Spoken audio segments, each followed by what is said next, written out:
Toast's purpose is to enrich the food experience for all, and supporting the communities we serve is a natural way for us to truly embody that purpose.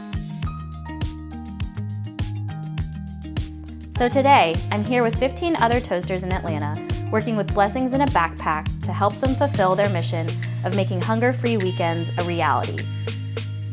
Our event in Atlanta today is one of dozens of events happening around the world as a part of Toast.org's Season of Giving, an annual global event designed to bring the strength of Toast's people, products, and philanthropy to bear in addressing hunger in our communities.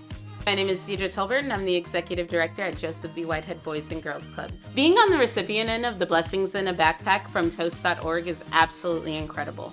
The majority of our members do get free or reduced lunch, so during the week, we know that meals are provided for them. During the weekend, there are times where getting access to food might not be so easy.